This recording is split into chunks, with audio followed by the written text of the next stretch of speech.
Honestly, you guys, I still think David had something to do with it. If you guys are new here, my name is Ashley, and this is My Sweet Perspective, where I give my take on all things TV and movie related.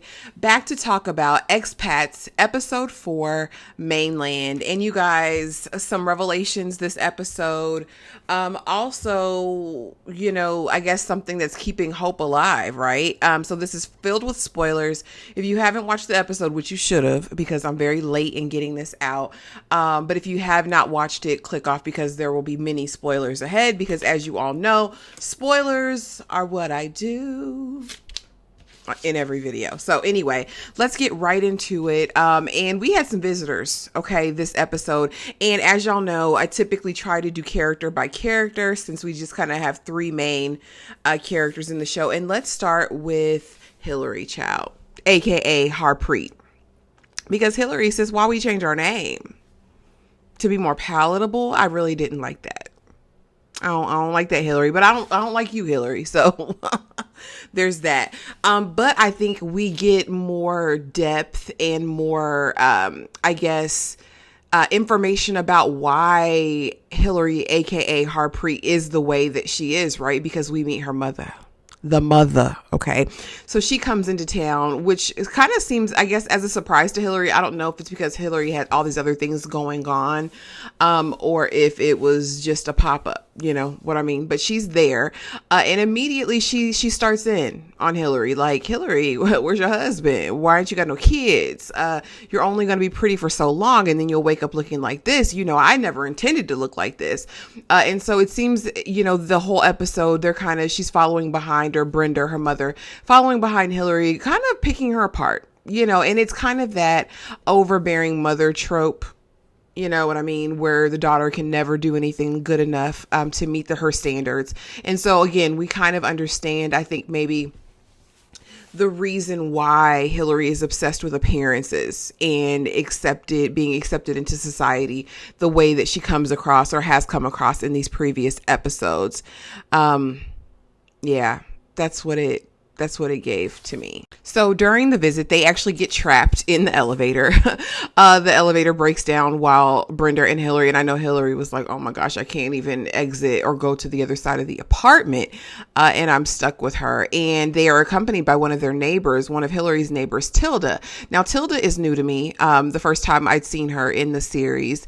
And so they're broke down. Of course, Hillary doesn't speak the language. And this is also something I want to speak to. And I spoke to it in an earlier video, but it's the fact that you guys are living in Hong Kong and have not bothered to learn not a smidgen of the language. Like, it's none of them, the 3 of them. And I don't know. I think that's probably indicative of the culture, right? Of people moving, especially Americans, right? Moving to another country and not really taking time to immerse themselves within the culture. And I don't know. I don't know if that's a superiority thing, but I it's visible and it's evident. And I wonder if that was the author's intention for that to be made known. So basically they're stuck. And of course, Hillary and them wouldn't have been able to say anything. And so Tilda, being the only one who speaks the language, actually, is speaking and asking for help. And I thought that was very interesting. Well, while they're in there and Brenda's, coming down on Hillary as much as she can, honey, Hillary comes out with, well, I remember my daddy beating you up, basically. I'm paraphrasing. She broke it down, and I came in. The only thing I could do was get the makeup and try to help you cover it up. And it brought you joy. How many times did we have those experiences, Mom? And I know that cracked Brenda's face because, of course, you're doing this, being confronted with what I'm assuming is a traumatic past. And then not only that, but it being done in front of company. So, I mean, honey, but it all came out. Again, another element or another layer to why Hillary, aka Harpreet, is the way that she is. She was used to masking and covering up. And she says, you made me the best at covering up and trying to make things look pretty when they were crumbling underneath. And I think it's so indicative of where Hillary sits right now, especially in her marriage, even in her friendships, right? It's spilled out over everything. Her inability to have kids. And speaking of babies, honey, let's go right into it. Miss Mercy and David. So, they are steadily getting it in. Okay. They can't stop. They're like bunny rabbits. They got to do it. And now I guess they've taken to doing a mental joust. Okay. And so he brings up her losing Gus, and really triggers her, of course, because she's still grappling with it. Every time we see her, she's still in deep guilt and shame behind that. And he finally makes a confession about something that happened with his twin brother. Now, if you remember the very first episode in the series prologue, there is narration given by Mercy, and she's talking about, what is it like for the perpetrator or the person who caused harm, right?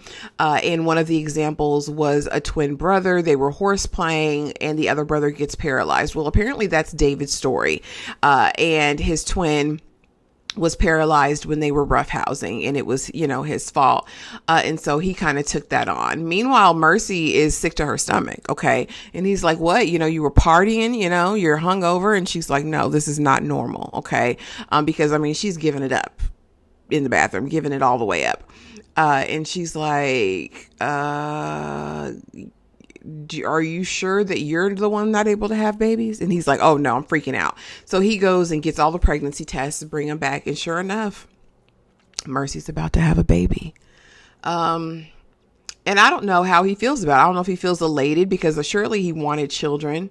But he thought he was infertile. He thought he was the problem, and it was really Hillary, apparently. And she was like, you never got yourself tested? He was like, no, she went, and I just went with what, the doctor was saying to her. And I thought it was me. And, so I don't know, I guess it's bittersweet for him because I think he probably had the desire to have a child.